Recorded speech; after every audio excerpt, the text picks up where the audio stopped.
Good morning, Los Angeles, and welcome to another meeting of the Los Angeles City Council. Today is the first day of November 2006, Wednesday, and we are here in City Council Chambers, the John Ferraro Council Chambers, room 340 of City Hall, where we meet every Tuesday, Wednesday, and Friday at 10 a.m. We invite these meetings, we invite the public to come to these meetings or to watch us live on Channel 35, LA City View, which can be seen throughout the city's cable system and is rebroadcast in the evening on the same channel, Channel 35, for your enjoyment. We are also webcast through our city's homepage at www.lacity.org, where you can find our agendas posted for the large council meetings as well as any of our committee meetings. There are also links to our elected officials, our city departments, and a wealth of information for improving the quality of life and getting the services to your community that you desire. And we are lastly also available to be listened to through Council Phone, which you can call at 213-621-CITY. And you go through the menu to listen to the council meeting, the audio portion, or any of our committee meetings as well. We have public testimony here for items that have been agendized for general public comment that have not yet had a public hearing. There's also general public comment where people can come and speak about items that are under our jurisdiction but not on the agenda. We also invite people to come down to Van Nuys if that's closer to where you live, and you can testify, and we can watch you on closed circuit television and on Channel 35 as you give your testimony there if that's closer to where you live. Lastly, we meet the first Friday of the month in Van Nuys at the City Hall chambers there to an effort to bring City Council closer to all Angelenos where they live. And thanks to the leadership of Councilwoman Hahn, we will be meeting also in the Harbor area for a few times each year, beginning later on this month. We have 9 council members here: Councilmember Gruhl, Hahn, Labange, Parks, Perry, Rosendahl, Smith, Zine, and myself. That makes 9 council members. We require 2/3 of our 15 members or 10 members to begin and constitute a quorum. We have Councilmember Huizar excused today, Councilmember Padilla excused today, and Councilmember Wesson excused today, all 3 of them on city business. That leaves us with a few other council members. Councilmember Cardenas, if you will join us, you will make our quorum. Councilmember Reyes, if you would join us, you also would constitute our quorum, and Councilmember Weiss, if you'll join us. Any of the 3 of you will constitute a quorum, and we will begin our meeting as soon as one of those 3 council members is with us. So hold tight.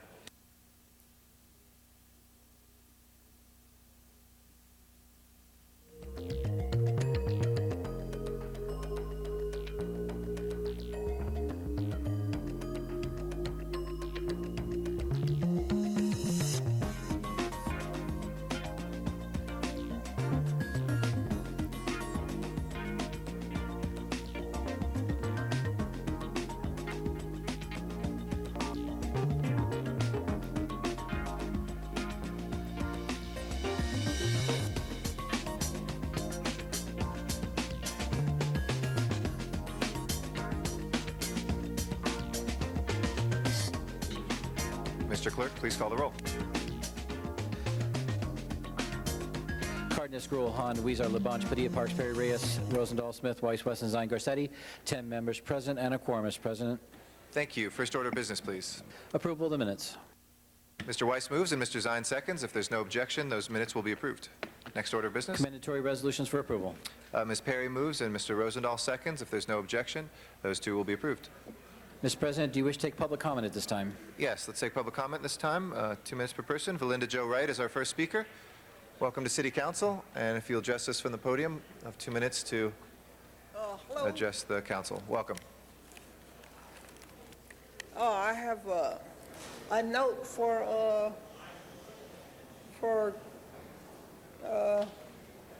Would you like to give that to one of the sergeants? Okay, we'll make sure one of the sergeants gets that from you. Thank you. Thank you very much, Ms. Wright. Matt Dowd is our next speaker.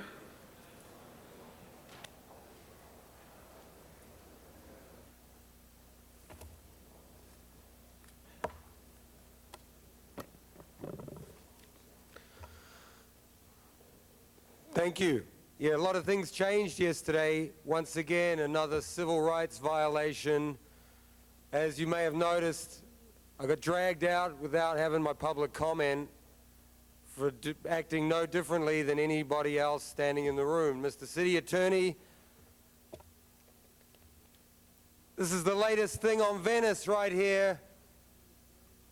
Another injunction is going to be heard next week. Carol Sobel's in on it now. Wow, they realize we're about to win and they want to get in on the money. I wanted to quote the LA Times, June the 1st. You can look it up, but I'll save that for later on. What I want to talk about is whether it's right when I go to complain to my field deputy about what's happening at Venice, and he's, you know, in a relationship with his councilman. I think that's a conflict of interest. It's not very wholesome either. And you talk about civil rights and allowing everything, but I just, you know, I'm building up, I'm compiling a list. Every second is being recorded. That's why they call it public TV. The public has access to it to say what they want. but it's been denied.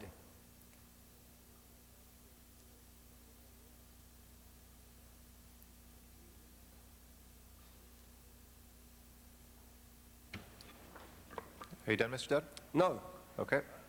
Thank you. This is part of my comments. Silence is part of it. Our next Let speaker. me just burn down the clock, please, Mr. President. Our next speaker after you will be Mr. Hunt.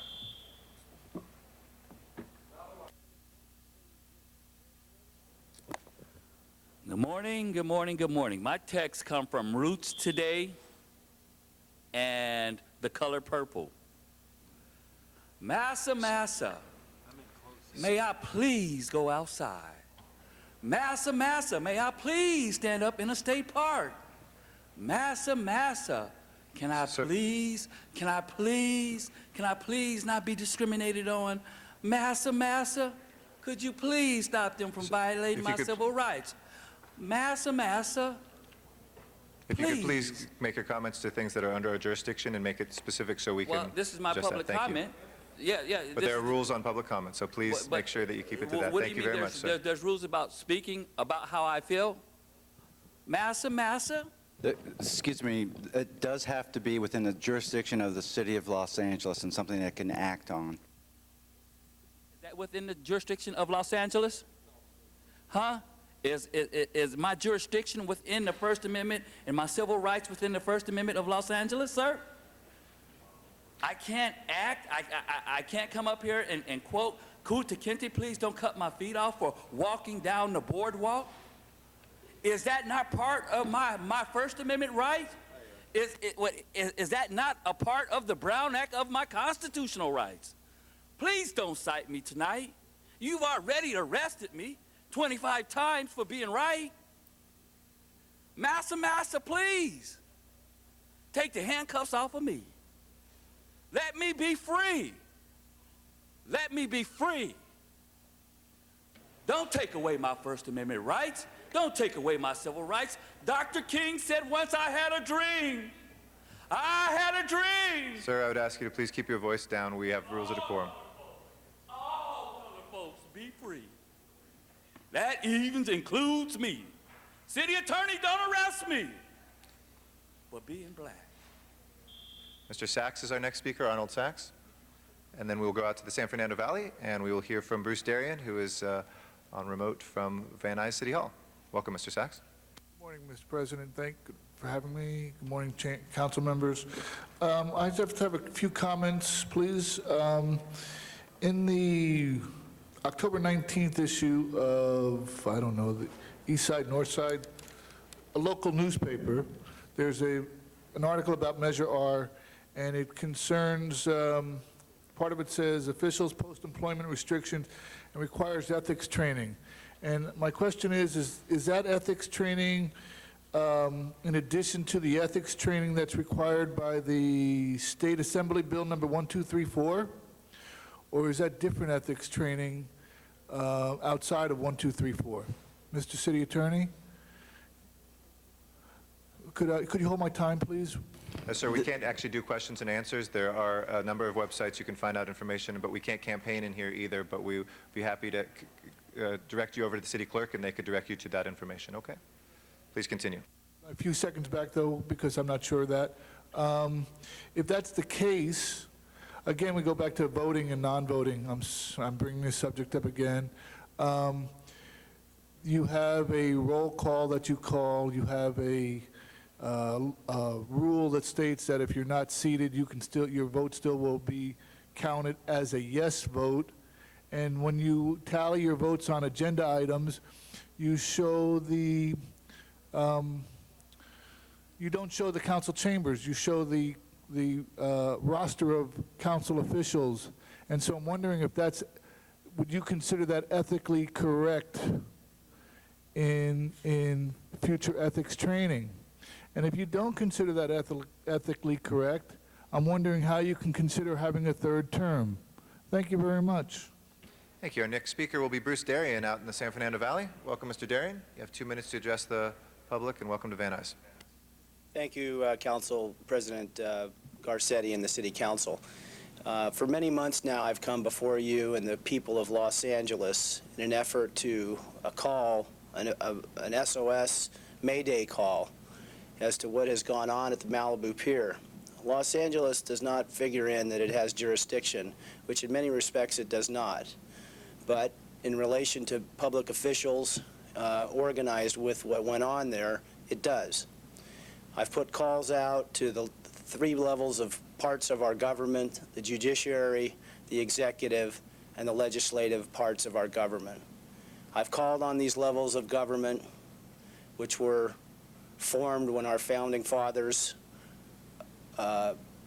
wrote the Constitution of the United States, so that there would not be an abuse of power, or that one part of our government would not aggrandize its power or enlarge it over another level of government or part of our government.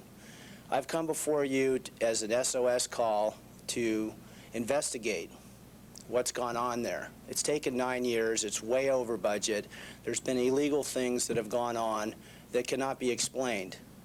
And I'm not the only person that knows about it. The public at large knows about it. This election, when you go to the polls, I ask you to look at the ballot and the measures carefully, whether you're Republican or Democrat, whatever your philosophies and beliefs are. But get involved. It's our country, it's our county, it's our city, it's our state. That facility is ours. We've paid for it. And I ask the people to take a look and to take account for the fact that the pier was built illegally, and it's time now that we rise up and ask for accountability from the people that were elected to take charge and be held accountable for what's been gone on. Thank you. Thank you very much, Mr. Darian. Our next speaker is here in Council Chambers, Candido Maras. Welcome to City Council, Mr. Maras. And you have 2 minutes to address the council. Thank you, Mr. President, council members. First of all, I'm going to speak as an individual and then as co-chairman of the Van Nuys Neighborhood Council. I want to thank this council for sending my family this beautiful certificate when my nephew died. You know, one young man went off to war, served 13 years in the military, had 2 tours of Vietnam, never came back. I mean, came back without a single scratch. This young man went on to college, got his master's, became a teacher, principal, and then passed away on a motorcycle. So again, I thank you. Councilman Greg Smith, you introduced this, and I know you just lost 2 young ladies in your district from Alamany High, and I just ask you each and every day to hug your children and let them know that you love them and how much you appreciate them. Now, as co-chairman of the Van Nuys Community Court, there was an article yesterday in regards to charging fees to those who commit misdemeanors in the city of Los Angeles. I think it's an excellent idea. Some people say we won't recoup much money, but if we can reduce crime in the city, Mr. President, council members, whatever it takes. Anybody that commits a misdemeanor in the city of Los Angeles should at least spend 3 days in community service. Thank you, Mr. President. Thank you, Mr. Maras. That closes our general public comment for today. Mr. Clerk, let's go through the agenda, please. On item 1, the applicant consents to a continuance to December 13th. Okay, if there's no objection, colleagues, we will continue item number 1 until December 13th. Next item, please. On item 2, the applicant consents to a continuance to November 8th. All right. Again, if there's no objection, we'll continue that till November 8th. Next item, please. And on items 3, 4, and 5, the applicants all consent to a continuance to November 14th. All right. If there's no objection, colleagues, those 2 will be continued to the 14th. Next items, please. Items 6 through 35 are items for which public hearings have been held. Item 6 is a commission appointment. Do you wish to hold that on the desk? Please, let's hold that on the table. That would leave items 7 through 35. Okay, colleagues. Items 7 through 35. Any specials? Any specials? Going once? Going twice? If not, yes, Mr. Cardenas? Item 34. 34 for Mr. Cardenas. And Mr. Smith? Item 28. 28 for Mr. Smith. Any other specials, colleagues? If not, on the balance, Madam Clerk, let's open the roll, close the roll, and tabulate the vote. Oh, sorry? 12 Okay, we'll reconsider. Those are approved. Let's, if there's no objection, let's open the roll on reconsideration of 35 and 33. It's can and reconsidered as well. 33. Sorry, went fast. Any other reconsiderations, colleagues? If not, okay. On 33 and 35, let's open the roll on reconsideration, close the roll, and tabulate the vote. And let's call that special. That was 12 ayes. And Ms. Gruhl, you wanted 33 special? And 35 was Mr. Smith? Was that you? Okay, Mr. Smith. Mr. Cardenas? On behalf of Council District 7, I would like 18 and 23 to go forthwith, please. Okay, there's no objection. 18 and 23, we will send forthwith. All right, Mr. Weiss? Yeah, if we could just hold 24 on the desk, I have one question on We it. just passed it, but would you like to reconsider it then? No, then just, if I want to, I'll, Okay, just let us know if you want to reconsider it. We'll put that before the body. Next items, please. Items 36 through 55 are items for which public hearings have not been held. 10 votes are required for consideration. Okay, do we have any cards? Let's see, we've got, I'll look through here. We've got, Public hearings have been, no, excuse me, public hearings. There are cards on items 50 through 55. okay, let's call, I have 56 as well. So let's, oh, that's after that, okay. So 50 through 55, we'll call special for cards from the public. We'll open and close the public hearings on the others. Ms. Perry? I just want to call items 42 and 50 special, please. 42 and 50 for Ms. Perry. Mr. Reyes and then Mr. Weiss? Yes, continue item 41 to November 17th, please. November 17th. If there's no objection to that, we'll continue item 41 to the 17th. Mr. Weiss? I was asked by Mr. Weezer to move item 16 forthwith. Okay, That could be sent forthwith to the mayor. We've already passed that. I'll do that in just 1 second. Let's open the roll on the others if there's no other specials. Close the roll and tabulate the vote. 12 ayes. Those are approved. If there's no objection to sending 16 forthwith to the mayor, we will do that. Next item? Item 56 is the closed session item. Do you wish to hold that on the desk? Yes. Has a public hearing been held on that? There has been, or there, I'm sorry, there has been a public hearing? The public hearing was held in committee. Okay, all right. So we'll hold that on the desk. And any other items? That would take you back to the items called special. Okay, I'd like to take our commissioner nomination first. Item number 6, please. If I can ask our nominee to please come forward to the table, and like to recognize Mr. Reyes for our nominee here on item number 6 for the Building and Safety Commission. Mr. Thank you, Reyes. Council President. First, I want to thank Ms. Helena Al Jobani for joining us on the Board of Building and Safety Commissioners. One, I know you have a long history in working with the city, probably both sides of the table. If you please just share with the council some of your comments in terms of why you want to fulfill this role on this particular board. Thank you. Honorable council members, good morning. My name is Elena Giovanni, and it's my honor to be here today. I am a long-term resident of the city of Los Angeles and look forward to serving the residents and businesses of the city of Los Angeles. I am trained as an architect and being in practice for over 20 years. And I have worked very closely with projects with the community of the city of Los Angeles. Well, one, I want to thank you for not only lending us your expertise, but also your knowledge and familiarity with this great city and its diversity, especially in the role as an architect. So for that, I thank you for stepping up, and I highly recommend Mr. Monti for this board. I ask for an aye vote. Thank you for your kindness. Thank you very much. Anybody else wishing to be heard? We want to thank you for your service. Let's open the roll on the nomination, close the roll, and tabulate the vote. 12 ayes. Congratulations, Commissioner. Please give our Commissioner a round of applause. Thank you. Okay, I had a request also for sending number 7 forthwith, if there is no objection to that. Next item, please. Item 28 was called special by Councilmember Smith. All right, Councilmember Smith, we have item 28 before us. Thank you. I just wanted to state that we saw this in committee.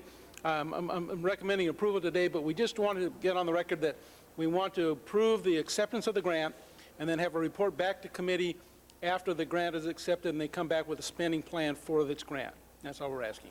Okay, great. Budget and finance and public safety. All right, if there's no objection, so moved. Let's open the roll on the item, close the roll, and tabulate the vote.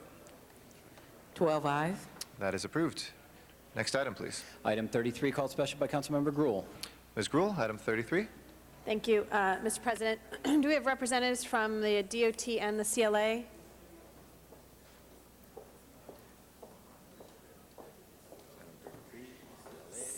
if we could just hold it on the desk for a moment, go to the next item. No Oh, wait, problem. Maria, I'm sorry, Maria's here. Maria, you want to go We do? ahead and Okay. go? Thank you, Mr. President. Oh, sorry. Thank you, Mr. President. Maria from the CLA. Colleagues, I just wanted everyone to be aware as we're moving forward on the first call for projects since 2001 from the MTA. And so it's very, very important that we execute this call, I think, in a manner which it gets maximum input from everyone, as well as being responsive to the needs of the city, as well as the MTAs. The draft document was released last week, is that correct? Yes, it was. Maria? So I think that what you'll see here, and I'll have Maria talk about it, which is that we're considering the important priorities of the mayor and the council, which is congestion relief, operational improvements, improved safety, and increased transit ridership, and the safe routes to school provides equal opportunity as well for us to provide safer and more environmentally friendly ways for our children to travel to and from school. So Maria, if you could, just for a quick educational effort here for all the council members, what's going to be the process between now and the time we come back with recommendations for the call for projects? Well, this process is a little bit different than what we did in Hold my time. 2001. We have, based on the motion that you introduced, a working group that includes the CAO and CLA that will oversee the whole process.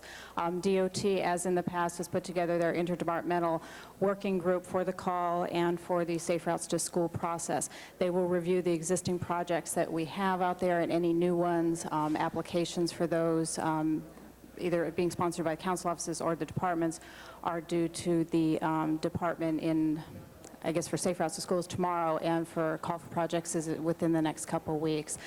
The biggest difference between this call for projects and the ones we've had in the past is the criterion that we've talked about in the T committee. For two of the categories, we have additional city criteria that we're going to apply to the projects to first rank them, and then we'll use the MTA criteria. And they deal with congestion relief and mitigating delay. So I think that will be helpful in ranking our projects. And the timeline for the submission and kind of coming through committee and council? We anticipate the Safe Routes to School coming to committee in December, assuming the existing deadline of January 2nd is still, stays the same. We've had indications that that may be extended a little bit. For the call for projects, the applications are due to MTA at the end of January, so that would probably come to committee in early January and council in mid-January. Part of our action today as well is to ask the MTA to extend the Safe Routes to Schools deadline to give us... Caltrans to extend that. Caltrans, State, excuse me, yes. Caltrans to extend that as well. Colleagues, again, I just want to make sure that when we come to council and to committee, that all of you have had your input prior to that moving forward. The Department of Transportation, I see some DOT, but I don't think they're the right DOT, but DOT has been starting to meet with your staffs to have some of this discussion as far as some of the priorities and working with the mayor's office. Yeah, all those meetings with council officers should have taken place, at least one meeting by now. If you haven't met with the Department of Transportation, you haven't heard, please let them know, or me as well, because they've said they've touched base with everyone. Great. So again, this is a team effort, a task force, a group of people, again, to help expedite and to ensure that everyone is in the loop about our priorities moving forward to address our a critical issue of transportation and traffic in the city. So please let us know if there are any challenges or issues, because we are working in a task force here on this issue. Thank you, Mr. Garcetti. Thank you, Ms. Gruhl. Thank We you, have three speakers on the queue, starting with Councilmember Reyes, and then Councilwoman Hahn, and then Councilmember Rosendahl. Well, first, I want to thank our committee chair for putting a structure here and a process that speaks to how we alleviate these pressures we feel. We feel them throughout the city, that is no doubt. I think the question here is how we move forward in a way in which we maximize our leveraging and understand this criteria, which is the question I want to ask you. I did not quite hear what you said about the criteria. Can you elaborate that point one more time? Please, one more time. Yes, it was the mayor's intent to formulate city criteria, quantifiable city criteria that dealt with his priorities, which are increased transit ridership, delays, and addressing mobility improvements. So DOT has come up with one criterion for two of the categories, for the regional improvements and then for the signal synchronization modal categories. So when there are modal subcommittees that are formed out of the task force that review the projects that fall into each of those categories, they will first be applying the quantifiable city criterion to those projects, see how they rank, and then we will also be using the MTA criteria as well, which are things like cost effectiveness and regional benefit and things like that. And believe me, I do believe in the team concept. I agree with the mayor in his priorities as he has defined them, but does that translate into the department heads' priorities and how they want to fund projects in our respective districts? Or do we have a say in how we see our own districts and how we want to prioritize them? Since the department has just arrived, but I think all of that is going to be taken into consideration. Again, it's one criterion that we're going to be using. That will not be the be-all, end-all. I understand that, but my question is very specific. I agree with the mayor, don't get me wrong. I support those priorities.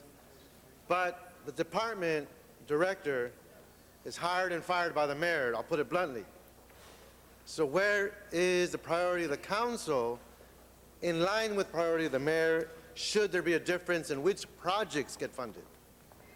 Which projects, the application that we ultimately submit, well, it does come to the council. It will go through the Transportation Committee and ultimately to the council for approval on the project ranking that we submit to MTA. Does that get to the question? More or I'm less. getting there. Sir? I'll try to address it too. Okay. Anything to add, sir? No, I came in the middle of your discussion, I'm sorry. I'm just trying to keep this real simple. I'm not being antagonistic. I just need clarity. It is no doubt we support the mayor and his priorities. We do need to alleviate congestion and all the issues that are being laid before us as a priority. Here is the distinction. For example, I've been working on several issues that deal with transportation around the goal line. I've been trying to get the Midway Yard out of that area, a commitment that was made 10 years ago and has yet to be done. I have the Sangha Madre that has been uncovered and is being treated as an afterthought when it's the birthplace of the city, and I yet have seen the kind of priority MTA should be given to that location. I can go on and on. Call for products have been detained for years. We've got this bottled up pressure, all this intensity. Now priorities have to be made. I'm asking you, does the director who is hired and fired by the mayor, how much are we listened to in establishing those priorities since we don't hire and fire the department head? You know, we're trying to be responsive to three different groups here, I think. You know, the MTA is really where the priorities for the call are set. They establish the criteria, they establish the weights. What we were trying to do with the mayor's request is to try and focus a little bit more on congestion mitigation. And that was easy within the criteria and the weights that MTA established. To the extent that council desires are consistent with MTA's criteria, I don't think we have a problem. To the extent that they're not, we need to work with MTA to try and change the criteria, work with MTA in other ways to try and fund these problems or issues that you have. I look forward to working hand in hand with the mayor's staff. I believe we make a good team. I believe our president of MTA is much stronger than it ever was.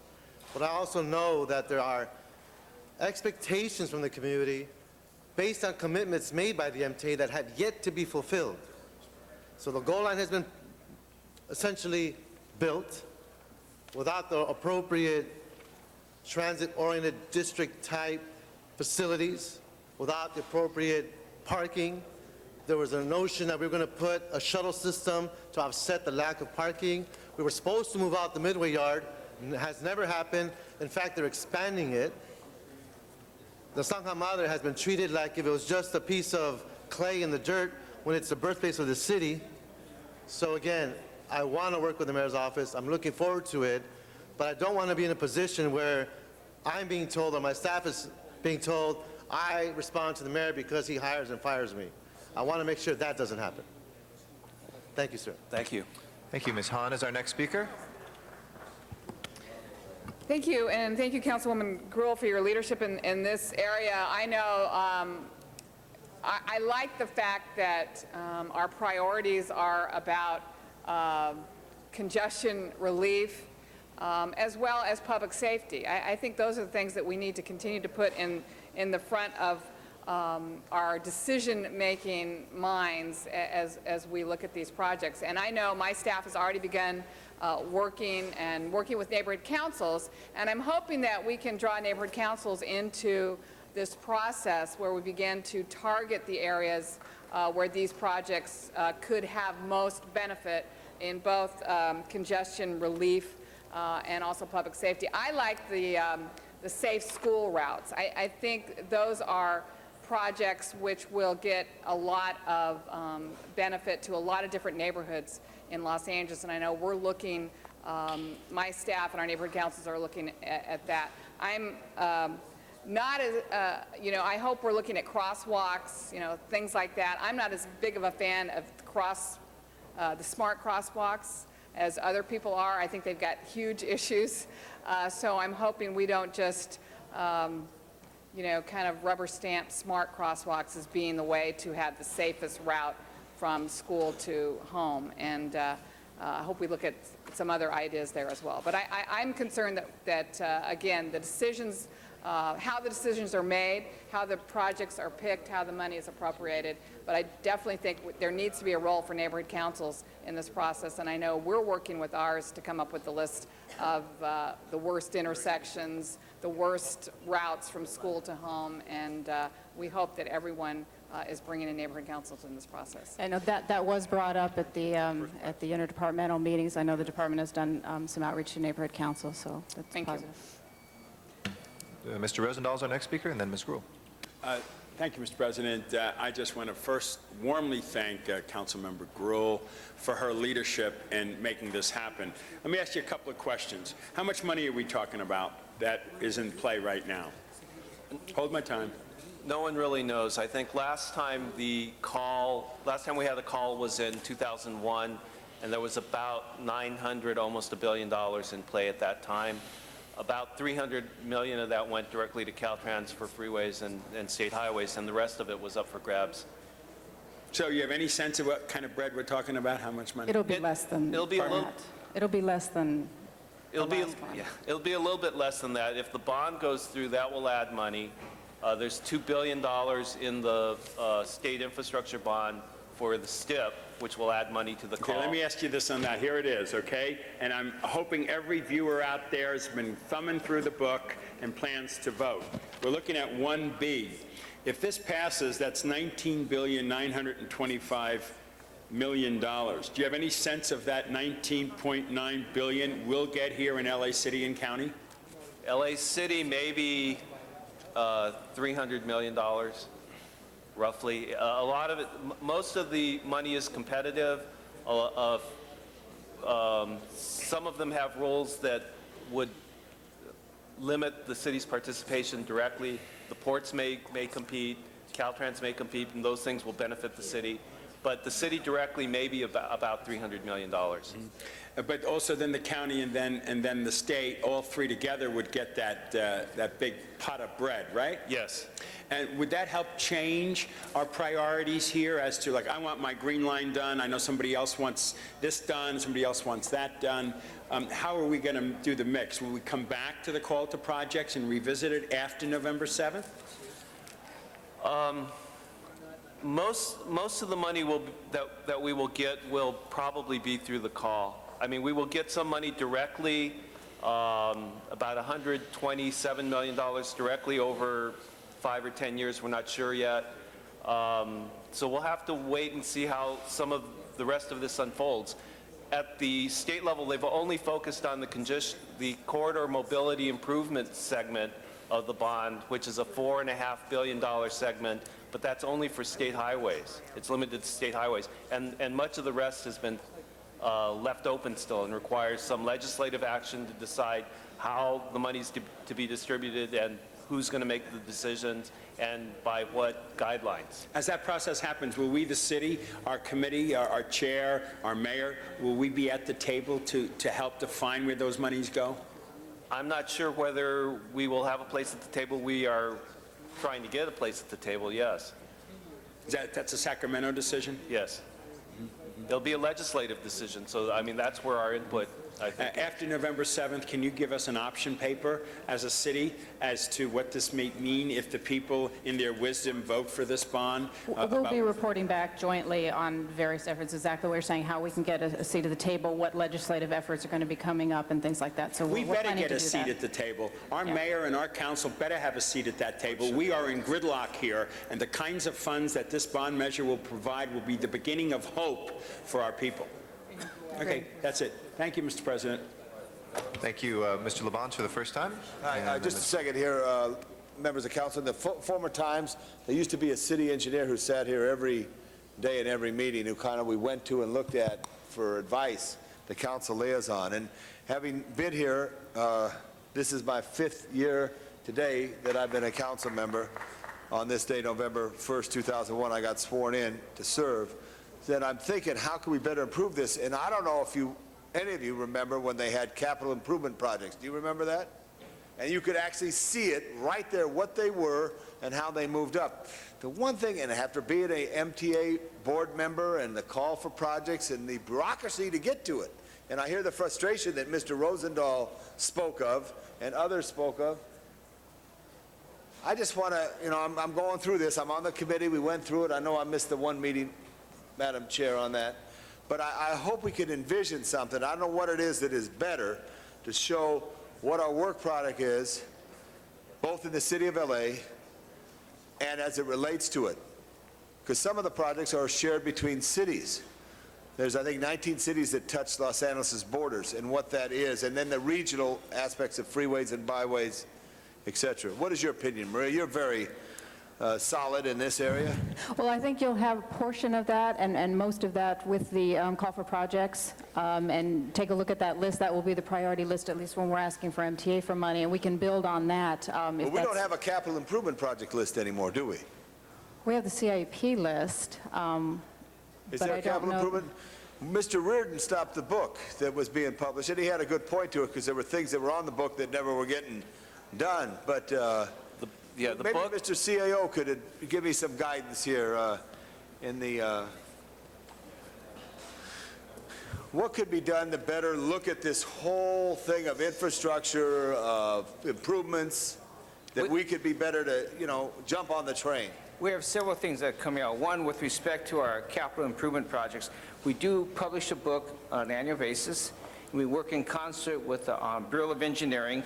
We're also working on a capital improvement project policy for this council, similar to what we have for our financial policies. About a year and a half ago, 2 years ago, we issued, and this council adopted financial policies. Next, that is going through our office right now, the various steps in our office, is a policy on our capital improvement program. Could So you have that's very someone important to maybe have call that. on myself and other council members who are interested, because I think it's an important, Mr. Smith, you remember when we had the book, and it was and it was kind of, that's how you fought to get to the top.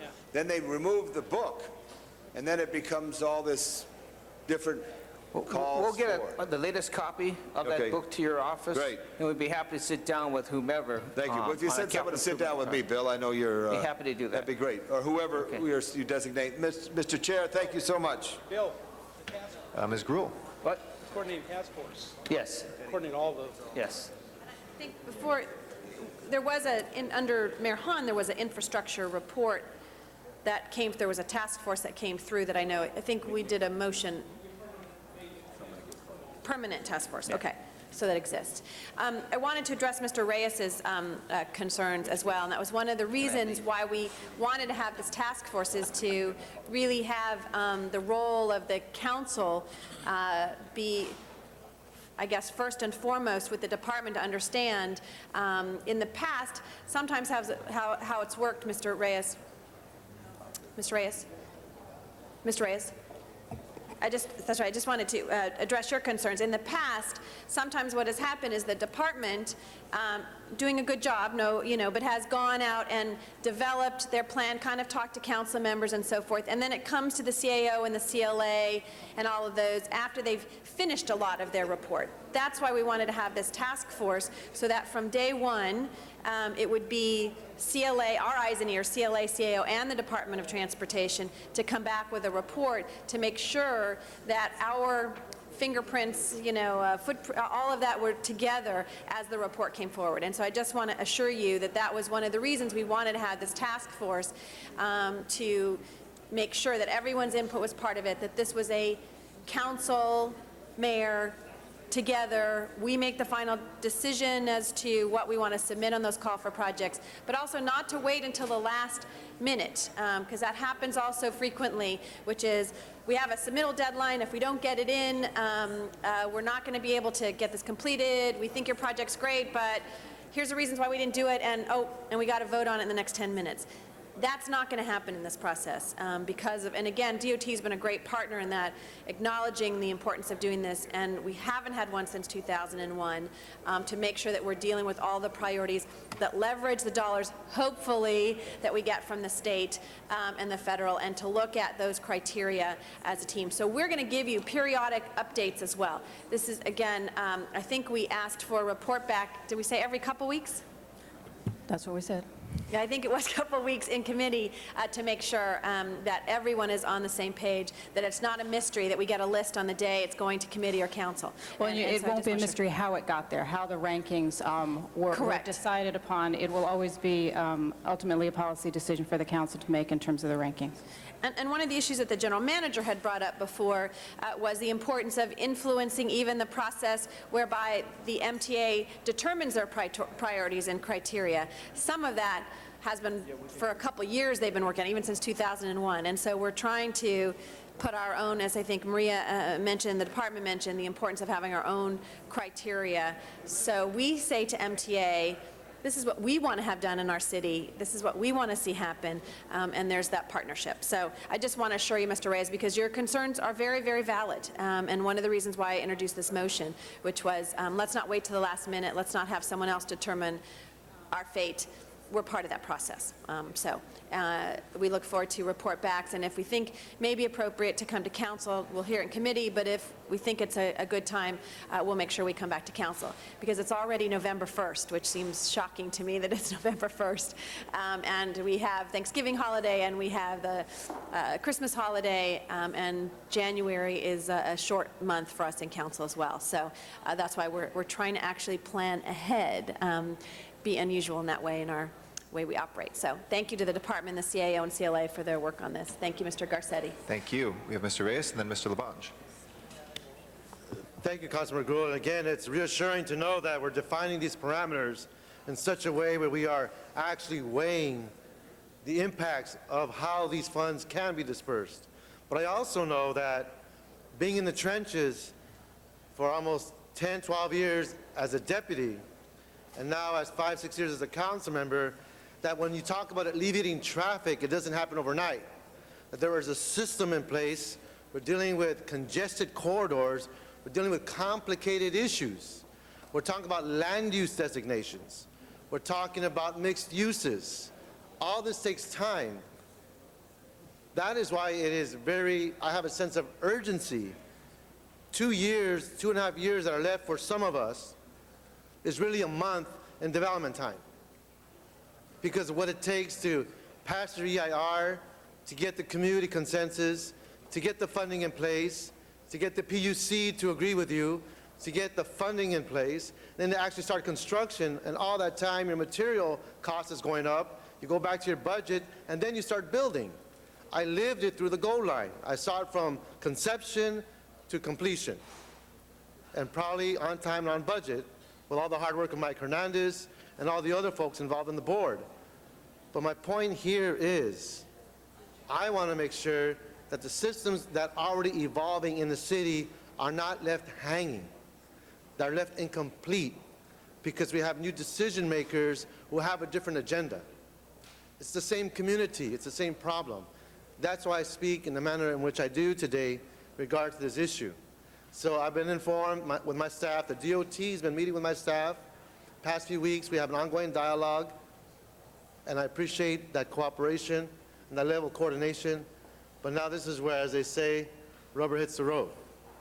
Now we got to see what continues. So I thank you for your leadership, Councilman Gruhl, and I thank my colleagues for their patience. But again, these projects are moving, and they're moving fast, and there's a lot of other projects that need to be tended to. So again, I look forward to working with you. Thank you. Mr. Labange. Oh, thank you. One quick question. Mr. CAO again, right here. I believe when I spoke at one time, I talked about a friendly amendment to having an infrastructure report like annually, because it would be 6 months from the April 20th is when the budget is due, and 6 months back would be October 20th or September 20th? And the intent is to have that annual report. Annually, like We're at trying six- We're trying to structure it so it comes out with the, to coincide with the budget process. What if it was 6 months before? Because what we got caught with our challenges is when the summertime came and we saw the infrastructure and the challenges that Water and Power had with transmission, and not with transmission, with distribution, excuse me, and all of that. And I was just thinking, so if you could talk to your people around your table, see if it makes sense to have it 6 months before, so it gives us a running chance as we go through the budget and running up to it, that we focus on infrastructure. If we make it the same time as the budget, then we're going to talk, personnel or capital. And I'm just thinking it may be better to separate it by 6. So We'll report back if you on look, that. that'd be great. Thank you. Thank you. Thank you, Bill. Thank you, Mr. Labange. That's our last speaker on the queue. Let's open the roll, close the roll, and tabulate the vote. 11 ayes. That is approved. Yes, Mr. Smith. Due to time constraints, could I ask 27 and 28 go to the mayor forthwith? Okay, if there's no objection, 27th and 28th will go forthwith to the mayor. Next item, please. Item 34, called special by Councilmember Cardenas. Councilmember Cardenas. Thank you very much. If we could have the CAO come forward, maybe the CLA should be around in case some questions spill over on that as well.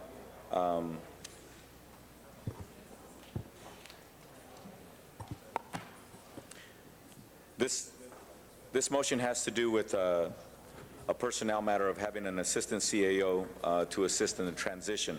I just want to go over some questions that I think everybody around here who come to this room 3 days a week understand, but so they might sound a little mundane, Mr. Fujioka, but for the benefit of the public, so they can understand why we even have this motion. Transition, why are we having a transition? What's going on with the current CAO, and when would that be happening? I'm smiling because, yes, it is a consequence of my decision to leave city service, And your essentially title? retire from city service. I am the city administrative officer for the city of Los Angeles. And because of the, without sounding, whatever, because of the importance of this position, it is extremely important that we have a transition process in place. That we don't have a situation where I leave one day and then it's empty for a while as you go through the various steps to fill a position, and then someone comes in new. I have, as you know, a host of responsibilities, not only budget and monitoring the city's finances, but also I chair almost a dozen committees that oversee critical information systems, our capital bond programs, our capital programs period, our payroll replacement program, and so on. And so having, if you approve this position, an individual will be appointed who would literally sit with me for the time remaining, my time remaining with the city, and shadow me going to all the different committees, the meetings, working with me on the budget process as we go through the preliminary steps. This is something that I strongly recommend. The costs will be absorbed by the CAO salary account. There will be some cost savings with my departure, but it is something that I feel is critical, especially at this point in time, really at any point in time. You need to have a seamless process between my departure and the appointment of the new CAO. Okay, now, Now, this item number 34 has to do with an assistant position. Would this be a permanent position, or is this a temporary position? It's a resolution position, which in our structure, the city structure, it's a temporary position. Once the permanent CAO is appointed and confirmed by this council, the position will disappear. It will be vacated, it will disappear off the books. Okay. You just outlined very briefly some of the very important responsibilities that the CAO has. In this case, it's you. Yet at the same time, I hope you don't mind if I ask you, how long have you been the CAO, and how long have you been with the city? Well, I've been the CAO about 7.5 years. About 100 years, right? About 100 years. At one point, my hair was totally black. I didn't have this facial twitch that comes once in a while. But I did start the city at 75 when Bernard Parks was a lieutenant and was actually my lieutenant. I left the city after a couple of years to work for the county for 19 years, but I've been back since January of 97, so essentially almost 10 years back with the city. My total public service is 31 years. Okay, so 31 years of public service. My point to the public is that you're absolutely right. This is a very, very important position. It's very important that the city of Los Angeles try its best to make sure that it transitions this responsibility to whoever it is that is chosen and confirmed by the council, et cetera. I just wanted to bring this item up, not out of objection at all, but out of making sure that the public understand that there are a lot of intricate matters that happen here, and that positions like this, when somebody leaves, and we hope and expect that everything that you do into the future is as successful as you had here, but at the same time that we transition it as carefully as possible. For example, right now as we speak, even though the budget process culminates on the floor here in May of 2007, the budget process has already begun. Departments are already having to give reports, et cetera. Many of those reports come to your department, correct? Absolutely. Okay. I just wanted to emphasize those things and agree that we definitely need to have a proactive method in which we handle this transition, and I'm glad to see that we're actually doing so. And fortunately, part of it came in the form of a motion, so we can explain to the people of Los Angeles how important your position is and how important you've been. And the fact of the matter is we need to make sure that we continue to have that level of importance, focused, and also to hopefully get somebody who can actually do the job that you've been doing so well and very capably. Thank you. Thank you very much. This transition process, again, and I fully agree with your comments, is absolutely important. The individual who will be filling this position is someone that has my absolute support and the support of the office. This is a process that will serve the city extremely well. Thank you, Mr. Cardenas. Anybody else wishing to be heard on this? Not, let's open the roll, close the roll, and tabulate the vote. 11 ayes. That is approved. Next item, please. Item 35, called special by Councilmember Smith. Councilmember Smith, item 35 is before us. 35. The red light cameras. Yes, Mr. Zine, is Mr. Zine still here? Mr. Zine, I had a couple questions. He had to go to a funeral. Yes, okay. Oh, yeah. If I could just have staff come forward for just a moment, have a couple questions regarding criteria.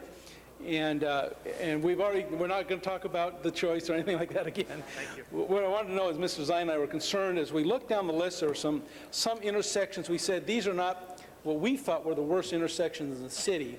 So what is the criteria you use in determining where to put the lights? Is it A and Ks, or is there more involved than that? It's a lot more involved with that. Kevin McCarthy, Los Angeles Police Department. The department, in conjunction with DOT, examined traffic collision patterns over a 3-year period, starting in 2003. It was collected for the major intersections in the city. We examined red light violations, speed violations, following too closely, left turn violations, driving under the influence. Traffic collision reports reviewed to ensure they had accurately determined that they occurred in the intersections versus mid-block. We examined the primary collision factors for each report to determine if it was correct. For following too close, we determined if it was as a result of a vehicle stopping for a red light. The direction of travel for each vehicle involved was examined, and the streets were ranked as primary and secondary. We looked at a total of 2,100 traffic collision reports. Field inspections were conducted at least 80 intersections. Speed limits, signal phasing, parking restrictions, traffic volume were examined. Traffic engineers from DOT inspected each of the intersections and ranked them based on design and construction. And it was a total package that we put this together and made these recommendations. Okay, I think that was important because as I looked down the list and we were talking, one of the intersections, which is in my district, is Balboa and Van Owen, and we both said, no, that's a bad intersection. It's certainly not the worst in my district as far as my perception of what a bad intersection is. So you look at it from a very holistic approach. You look at all kinds of data, not just A's and K's. Oh, absolutely. But all kinds of traffic violations, turning problems, engineering issues, everything. Yes. It came to this super list you have then of the 36 locations based on numerous criteria. Yes, and we're confident that this will benefit the entire city. Great. You know, it would be beneficial, I think, if all of us had our district staff just a copy of what that criteria is. I've already had some of my neighbor councils ask me to request photo red light enforcement at their intersections, and I didn't have that list of criteria. I'd be happy to supply you with So that list. it'd be helpful for us to say to them, if you can meet these criteria, it'll be considered, but more likely than not, you're not anywhere, and the one I've asked about is not even close probably to any of those criteria. Right. So okay. I appreciate that, and I think all of us would if you did that too. Perfect. All I'll right, take care of that. Thank you very much. Thank you. Thank you. Ms. Gruhl. Oh, I'm sorry, Mr. Weiss. Okay. I just want to thank the folks who are at the table for everything you've done on this program. And I'm very, very hopeful that with this new technology, we're not going to see the sort of glitches and impediments that had occurred with respect to the old technology on the old intersections. These 22 intersections, they're basically your laboratory right now to prove to the city that red light cameras are effective, that people get tickets, that the tickets stick, and that the intersections get safer. So I hope all of you can do that, and I'm very hopeful that you will, and that we'll be able to roll these cameras out in many more intersections throughout the city. I mean, people are already coming to my office and asking, and telling me, we want our red light camera. When can we get it in our neighborhood? When can we get it on a residential street? Right. If you can make this work, my hope is that the technology will continue to get less expensive and that this will be scalable, it will be leverageable, and we will see a proliferation of these throughout the city. We agree. Thank you. Thank you, Mr. Weiss. Ms. Gruhl? Thank you. And I know I asked this question in committee. We changed 6 of the locations that we'd originally suggested, correct? And the criteria wasn't met. Could you tell us what the criteria is for those, each of those intersections, why we selected the 22 that we have? Well, I ran through the, I'll run through this list. Not the specific, it's based on traffic collisions, based on... Based on traffic collisions, we looked over data for over 3 years. Red light violations, speed violations, following too close, left turn, and driving under the influence. So just some of the basic things in conjunction with a variety of other things, and we came up with this list. And this is also the first time, maybe it's a little exaggeration, but it is one of the first times of coordinating the data from LAPD and DOT in the future that allows us to look at some of these intersections where before it was separate. Is that correct? We still work with LAPD with accident collisions that take place. Also, one of the elements that Captain McCarthy referred to was the fact that we also look at it from a traffic engineering point of view. So we don't pick intersections that there are problems from an engineering sense. If we need to improve the visibility of our traffic signal indications, that's not a reason to put in a photo red light. We need to fix those problems first, and that's part of the consideration. And again, I think none of us necessarily want to ever get or have anyone in our constituents actually get tickets. That's not our idea. But it is to slow people down. It is to make sure that we have one at Laurel Canyon and Victory. And I'll embarrass one of my nannies who came and she says, I think I got a ticket today. I said, well, it was just a warning today. If you went through that too quickly, you've got to be careful in that instance of driving. And I think that's our whole intent, is to get people to slow down. If they know there's a light up there, or camera up there, excuse me, they're going to slow down when they see that happen, and really trying to prevent accidents. Right, and the key is to stop at a red light. I mean, yes. The bottom line is if you see a red light, you need to stop. If you're going going to make a right turn on a red light, you need to stop.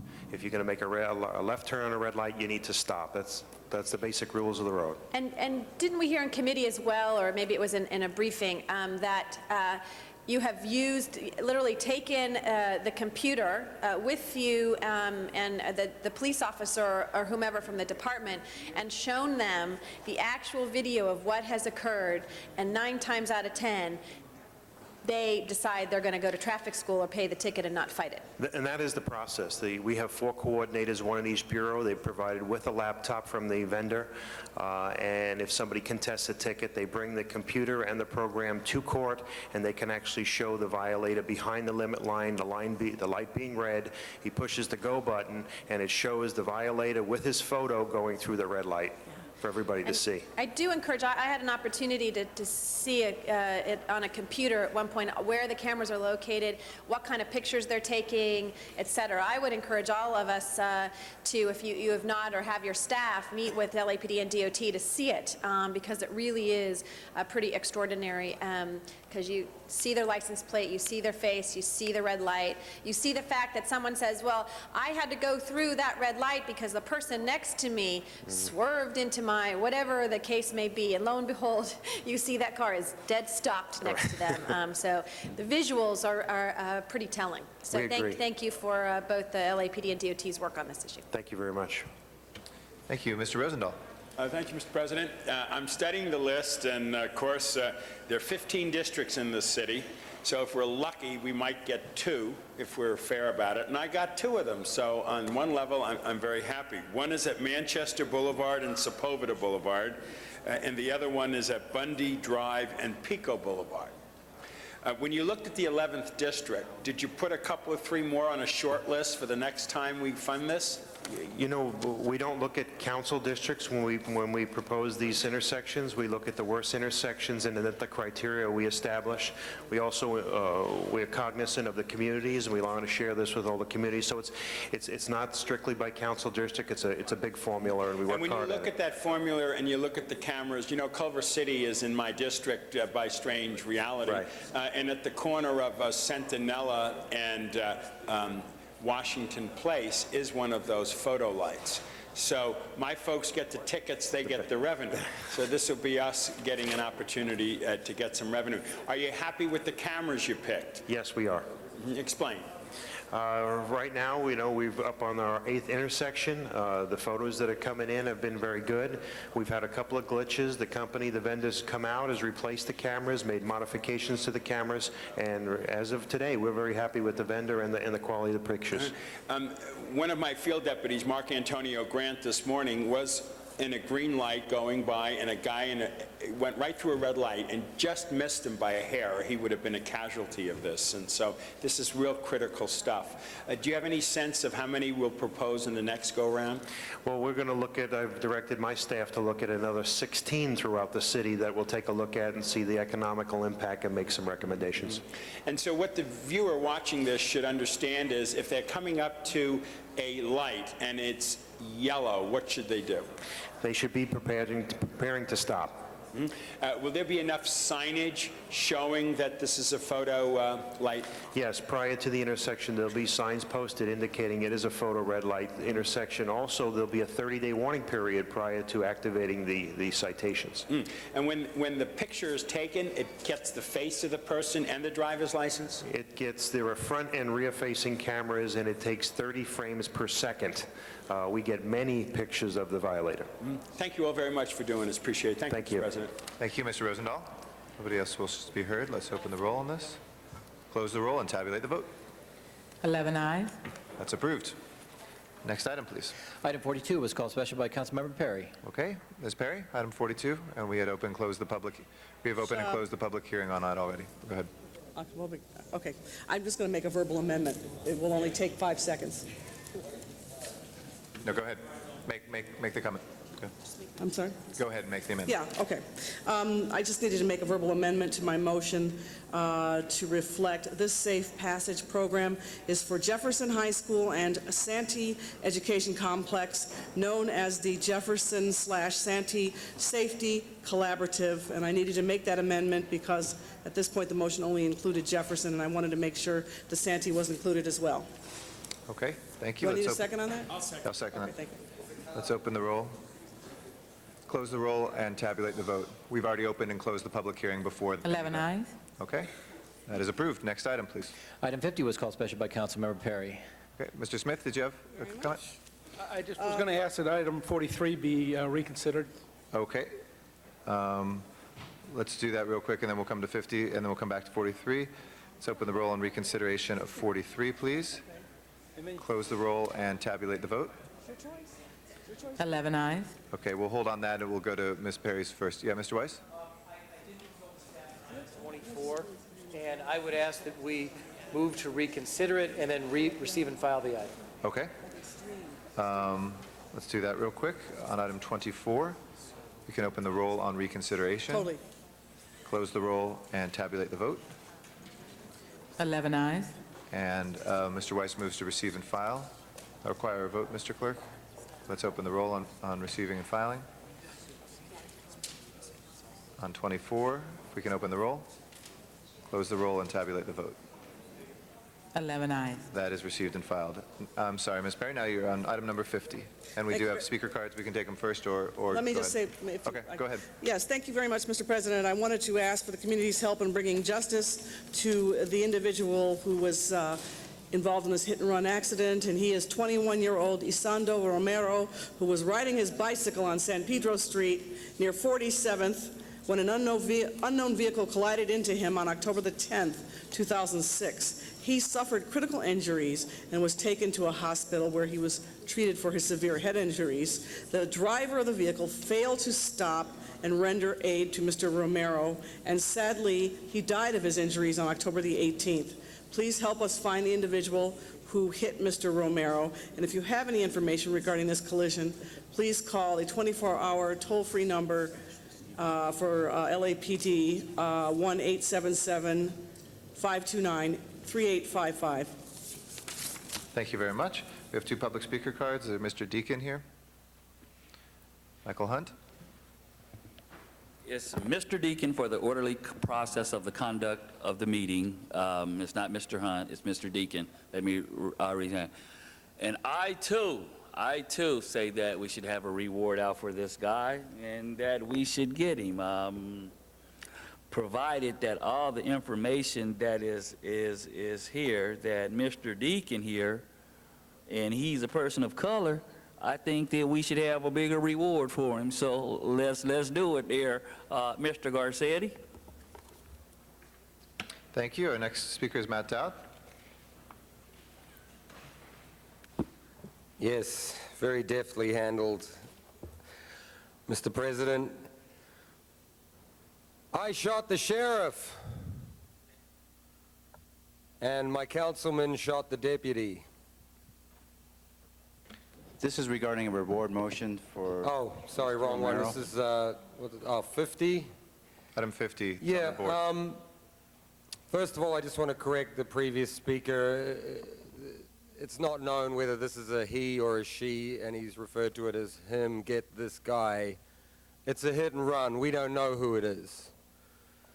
But I talked about this before, and it's indicative of the way that the public aren't providing the information, and I've mentioned the reasons. I'm going to come back on it in a minute, and it's all about trust, and we're losing it. Closes our public hearing. Let's open the roll on this item. Close the roll and tabulate the vote. 11 ayes. That is approved. Let's return to item 43, I think was reconsidered by Mr. Smith. Thank you, Mr. President. Something was Also brought to our attention that I'm sorry, just for the record, too, we had opened and closed the public hearing. Even though it's reconsidered, we'd already done that. Go ahead, Mr. Smith. Thank you very much. It's very important for us to understand that what is being considered in Sacramento is to allow 0.6 parts per billion of perchlorate in water. and I'm asking staff to please come forward if you would. This is really concerning to me.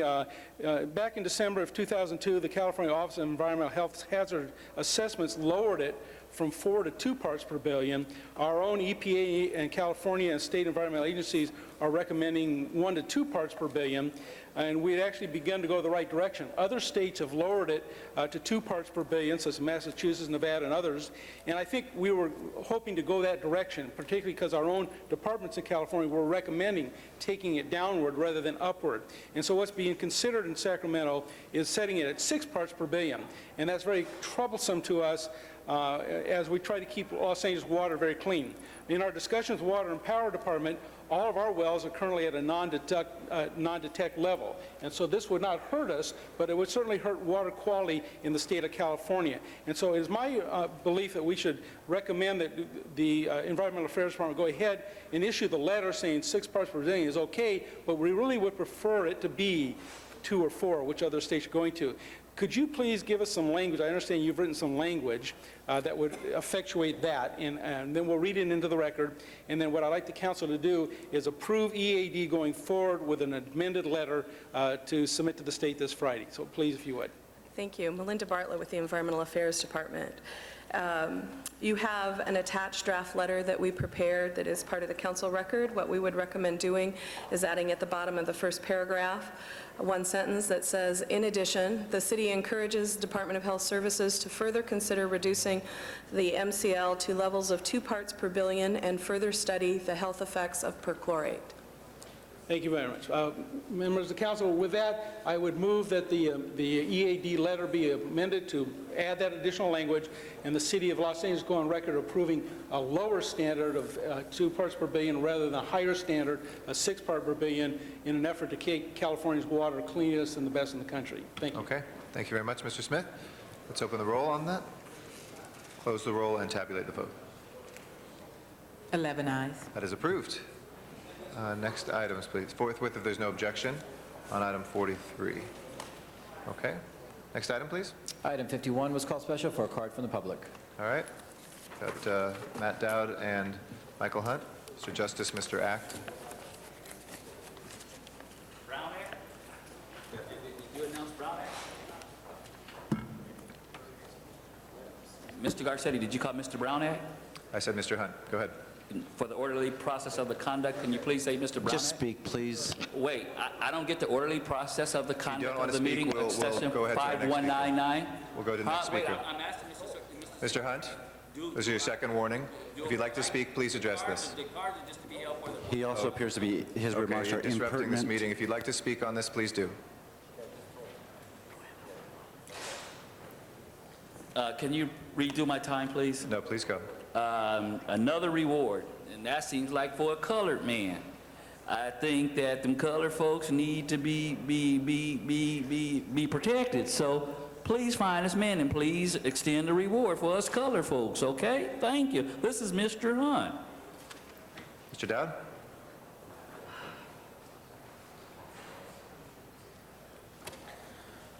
Okay.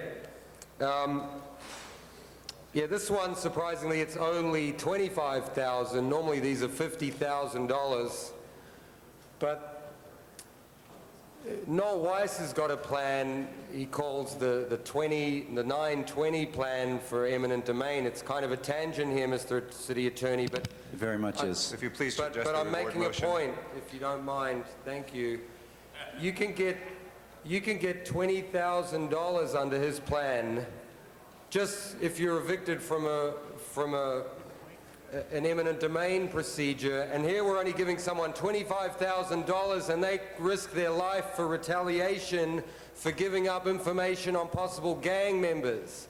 So I think 25,000 is not enough. If we're giving out 50, it really needs to be up to 100,000, and let's get some of these criminals arrested. Thank you. Closes our public hearing. Let's open the roll on this item, close the roll, and tabulate the vote. 11 ayes. Next item, please. Item 52 called special for a card from the public. We have Mr. Dowd and Mr. Hunt again.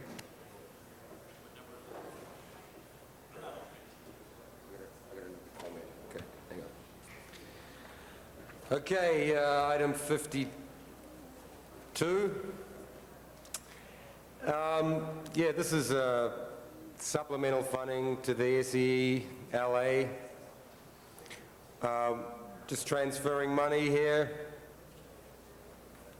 General operating expenses. The transferring 5,000 from the Council District 13 Real Property Trust Fund number 695 to the General City Purposes Fund. Get some training. Thank you. All right. Mr. Hunt, would you like to speak on this? Mr. Taylor, for the record, for the orderly product, or the orderly Mr. process... Hunt, you've been warned it's- once. Please address It's this Mr. Taylor. motion. That's what I filled the card out as, sir. Well, what do you mean, been warned once about filling the card out? It's just only for the orderly process of the conduct of the... You're disrupting the meeting. If you'd like to address the sustainable economic enterprise, we can hear that at this time. So please do. Okay, well, here's the thing here. Here's the thing. I'm going to get it. For all the color folks out there, let's get 11 eyes on this one. All right, that closes public comment. Please open the roll, close the roll, and tabulate the vote. 11 ayes. Next item, please. Item 53, call special for cards from the public. Mr. Hunt and Mr. Dowd.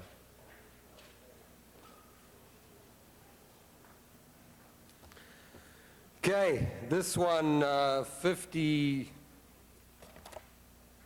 53 we're on. Yeah,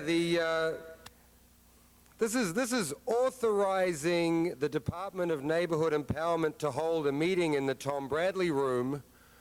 We're authorizing it today on November the 1st, but they held the meeting on October 28th. So what's the point? I think they already had the meeting. Now, once again, it's like, what's the point of giving them authorization after they already had, after the fact? And I also want to give a big shout out to I'm Zuma sorry, you're out Dog, of who's order not now. here Michael today. Hunt, please turn off the microphone. Michael Hunt, you're before us next. Mr. Hunt?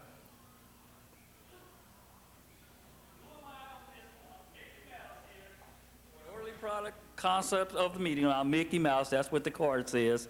That's my constitutional, is protected up under the Brown Act, sir.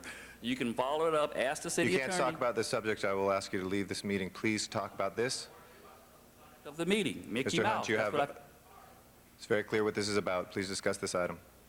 Matt Dow said here, he said the meeting All right, sir, you're out of order. If you can please take off the microphone on that. We'll please open the roll on this item, close the roll, and tabulate the vote. 11 ayes. That is approved. Next item, please. Item 54, called special for cards from the public. Okay, the folks who filled out the cards on this have been disorderly and have been disrupting the meeting, so we will open and close that. Let's open the roll, close the roll, and tabulate the vote. 11 ayes. That is approved. On item 55, I'd like to ask Richard Robinson to come forward. Mr. President, Yes, Mr. on 25, you have cards from the public? We'll reconsider that right after Consider it this and one. call it a 5-minute public hearing. You got it. please. Thank you. Hold on one second. We'll do that right after Mr. Robinson. Go ahead, Mr. Robinson. Mr. President, members, beginning November 1st, today, we celebrate Native American History Month. I'd just like to say something I said years ago, that most Native American blacks are, pardon me, Freudian slip, most African American blacks are Native American. Thank you. Thank you very much, Mr. Robinson. Our next speaker is Candido Morris.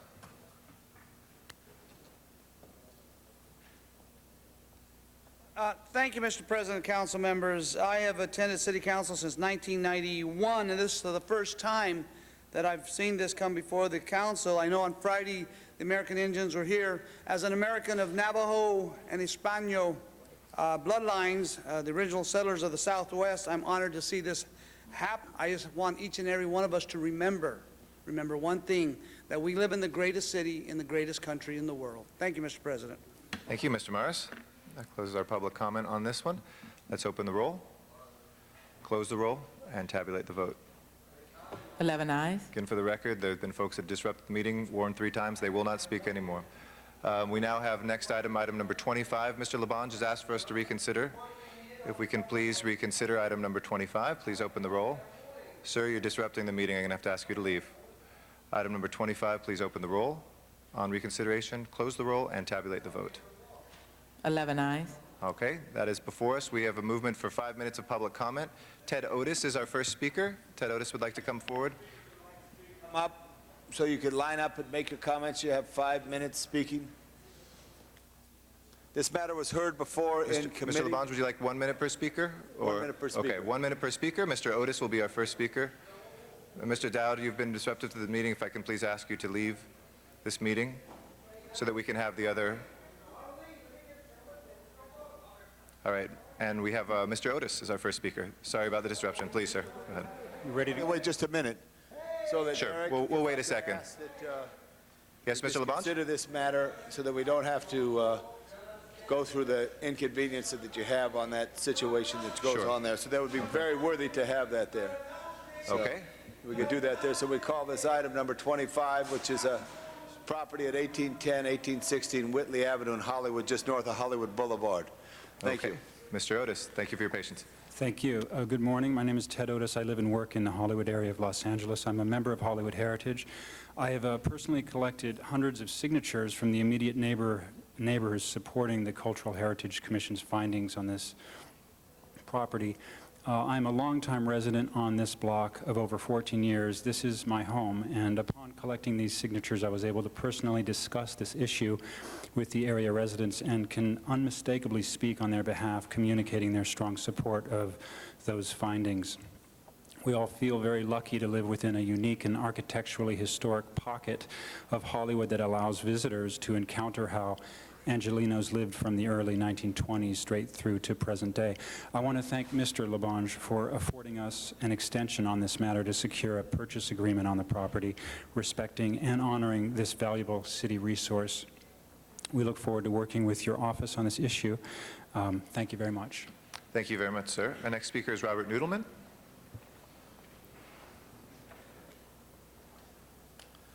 Thank you, Mr. President, members of the City Council. Robert Noodleman, Director of Preservation Issues for Hollywood Heritage and co-nominator of this building as a city landmark. Pretty much like as Ted said, we want to thank the Councilman Labange for reopening this hearing, giving a 30-day extension on it to determine ways that can be done to save the building. This was done a couple of years ago with the Toberman House, similar situation with nominations and working out a deal to save the building, have it restored and reused as a city landmark. So we're hoping to have the same effect here, and to work with the City Council office and the property owners to come up with a deal that works for all sides. And that's what I say for now. Thank you, then. Thank you, Mr. Noodleman. Carrie Chastain is our next speaker. After that will be James Camp. Good morning. My name is Carrie Chastain. I'm an architectural historian with Jones & Stokes. The discussion today is whether the buildings meet the criteria for the City of Los Angeles Historic Cultural Monument. The city monument criteria are even more stringent than the California Register criteria. Our firm has provided detailed memorandum that reviews the city monument criteria and applies those criteria to the facts known about this building. The key overarching monument criteria is that the building must have particular historic or cultural significance to the City of Los Angeles. While the building is more than 50 years old and retains integrity, we have found no evidence in the application providing that it has particular significance.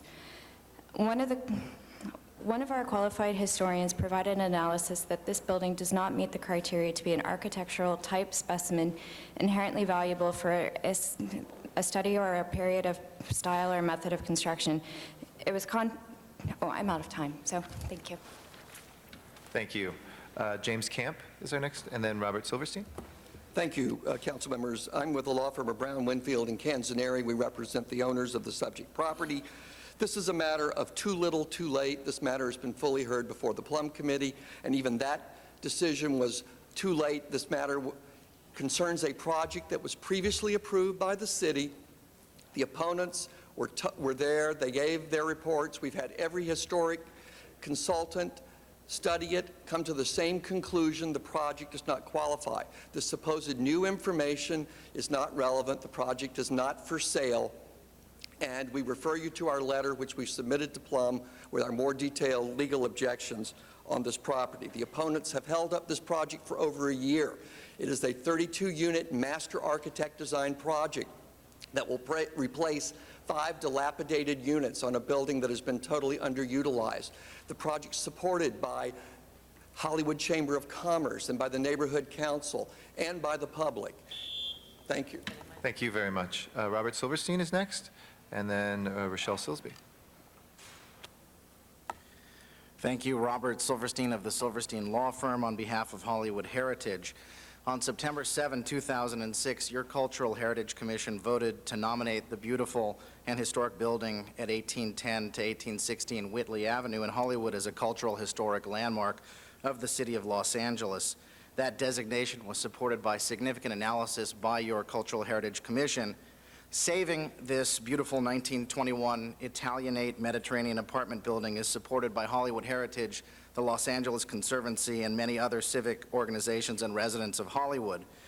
I've appeared before you many times and have worked together with the council towards win-win situations. Recently, through the leadership and vision of Council President Garcetti, we resolved a major land use issue at Hollywood and Vine for the benefit of my client, the property owner who had been there for 60 years, and for the developers in that case and the city as a whole. Similarly, in my representation of the Florentine Gardens, we achieved a result that saved that historic structure and created an opportunity for a better public use.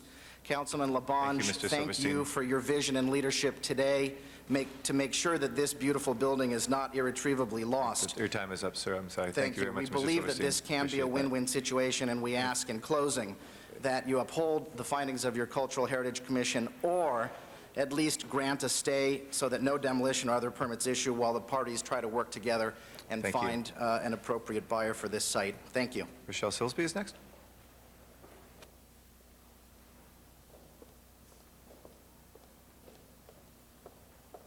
Good morning. My name is Rochelle Silsby. I'm here on behalf of the Hollywood Chamber of Commerce. I'm here today in support of MetroCore Developers' proposed housing project at 1802 and 1810 through 1816 Whitley Avenue in Hollywood. The developers have met with our Economic Development Committee, which has endorsed this project with 32 multifamily units. On behalf of the Hollywood Chamber of Commerce, we urge you to adopt the City Planning Commission's findings and therefore disapprove of this project's list as a historic cultural monument. Thank you. Thank you. That closes our public comment for this. Mr. Labange? Thank you, members. Thank you, Mr. Reyes, for hearing in committee. This doesn't have to be finalized till December 6th, I believe, Mr. Clerk? The time file is December 6th, but the last day for council to act is December 1st. December 1st, so this will be heard by December 1st. Now you have an opportunity to meet to see if it can be saved. I reviewed this property, and it's a very difficult challenge because I know the importance of housing. I know which our chairman of Plum strongly supports. But at the same time, you look at these buildings, and if there's a can away and we let away of the Toberman House, that's a way to go. But if there's not a way to go, and I look to Mr. Nudelman, who's in the back there, because I remember meeting you in 1993, and tell me what building should be saved in Hollywood. This was not on that list at the time. But if you can make a deal, then make a deal. If the deal can't be made, then the project will move forward. So thank you, Mr. Reyes, for your work on the committee. Thank you, Mr. President, and Mr. Garcetti, for your work on many of the other, as mentioned by the counselor, the barrister who spoke of the issue related to the problem on Vine Street. Thank you. A barrister without the robes, but for clarification, is it to continue the item then till December 1st? Right. What day of the week is December 1st? Okay. It's a Friday. It's a Friday. Okay. Okay. And that meeting. Let's do this. Where is that meeting, Mr. Clerk? Put pressure on them. Let's make it the 29th of November, Wednesday. Right. Does that work? We have the meeting. This is a metropolitan challenge, and then it doesn't have to go to the Valley. It doesn't have to go to Van Nuys. Okay, 4 weeks from now? Okay. But you got to work at it. If you want it, you got to work at it. 29th. Counselor. Okay, we got you 29 days. Mr. Reyes. Okay. Thank you, Council President. I do rise to acknowledge the fact that I watch, Councilor Labange, I watch you wrestling with this very intense issue.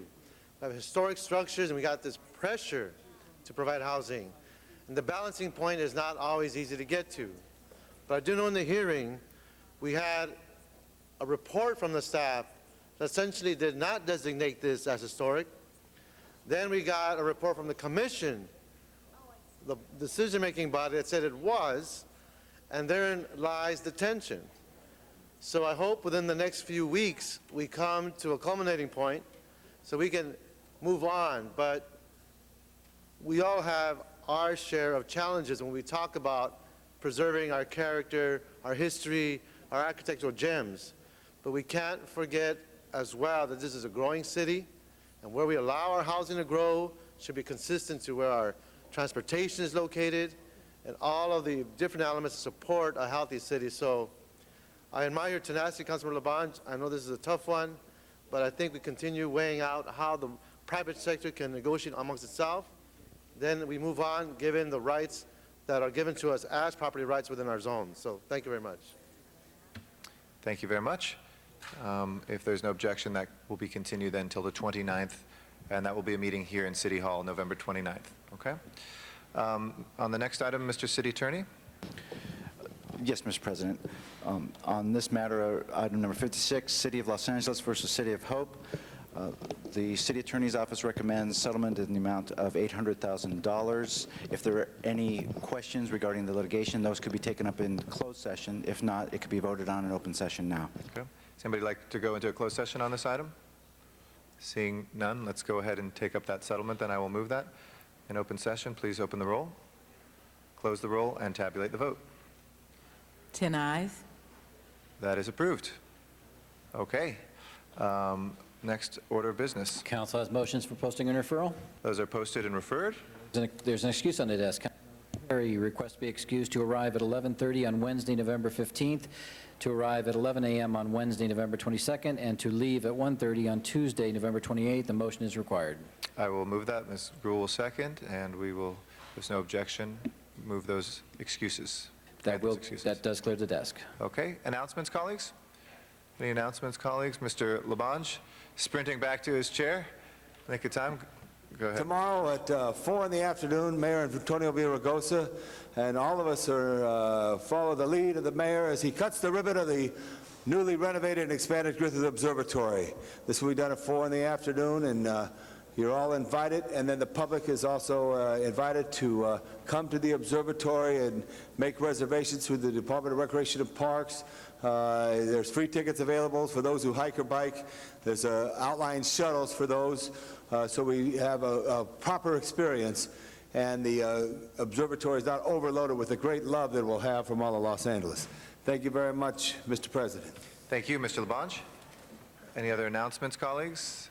Tonight in Hollywood, I know, is the beginning of the American Film Institute's annual Film Fest in the heart of Hollywood, and we invite folks to come to ArcLight Cinema and be a part of that. The premiere tonight will be of Bobby, a film about Bobby Kennedy, which will be there at the ArcLight Cinema, and we'll be showing a number of films from around the world throughout. Also tonight is an open house for the CRA, celebrating in Hollywood its anniversary of 20 years in the heart of Hollywood, and that will be at the Music Box Theater, Henry Fonda Theater, this evening as well.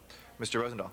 Thank you, Mr. President. At LMU University tonight, Robert F. Kennedy Jr. will be there, and I'll have the pleasure of being with him, giving him a certificate from all of us in the city, thanking him for his environmental leadership, what he's been doing on climate change and other issues. And I encourage anybody in the Westchester area, if you'd like to go to LMU and hear a great speech by Robert F. Kennedy Jr. and what we need to do on our environment, please come.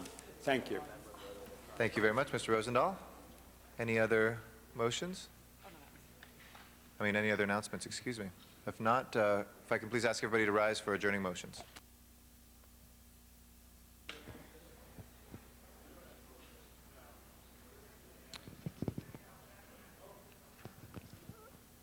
Folks, it's with a heavy heart that just after adjourning for 4 firefighters yesterday and mentioning a fifth who many thought would pull through, that fifth firefighter has passed. And I ask that we adjourn today in the memory of Pablo Cerda.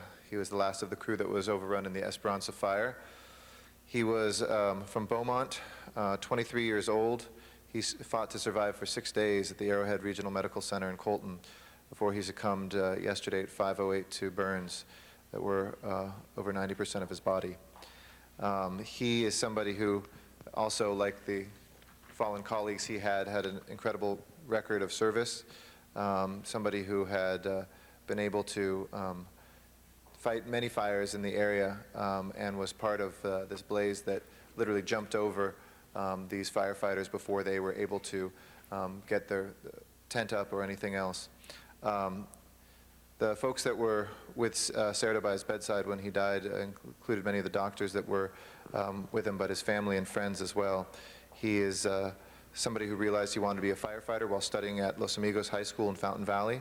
And after graduating from high school, he attended the Riverside Community College Fire Academy with his brothers Mark Lutzenheiser, Jason McKay, Jess McLean, and Daniel Hoover Nahara.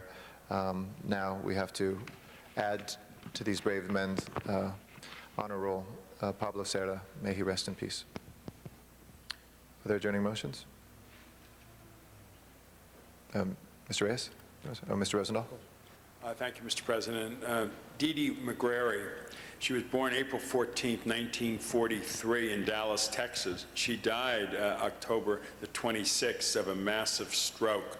She was one of the original board members of Venice 2000. Venice 2000 is a grassroots effort by people in Venice to get involved in sports and other activities rather than gang activities. She was one of the creators of it.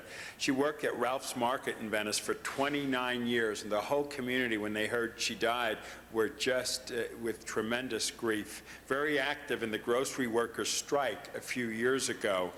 Services will be this Saturday, November 4th at 1 p.m. at the Vera Davis Center in Venice. I'll be there, and we encourage the community to come. A scholarship fund will be set up in her name. May she rest in peace. Thank you, Mr. Rosendahl. There are no other adjourning. Oh, sorry, Mr. Reyes? I wanted to, in the spirit of our adjournments, today is Dia de los Muertos. It's a day in which in Latino community we celebrate those who have passed on. We join them. We essentially have celebrations. We literally partake in those foods and activities that make the memory special. And I just want to make sure that we understand the meaning of celebrating those that we love that have passed on in Dia de los Muertos. Thank you very much. Mr. Rosendahl? I'd just like to add to that, we call it All Saints Day in the Catholic Church, but almost every religion respects its elders and those who have come before us.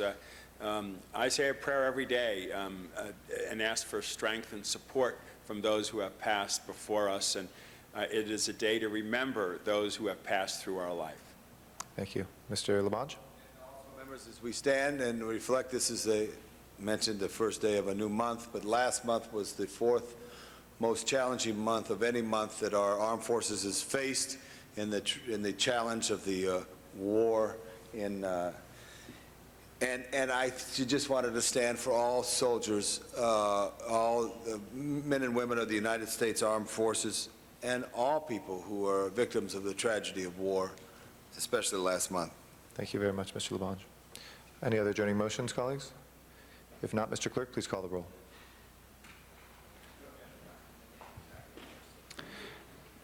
This meeting of the Los Angeles City Council is adjourned. We will next meet on Friday in Van Nuys City Hall. We welcome our viewers or members of the public to join us there in Van Nuys, and we will see you then. Have a great day, everybody.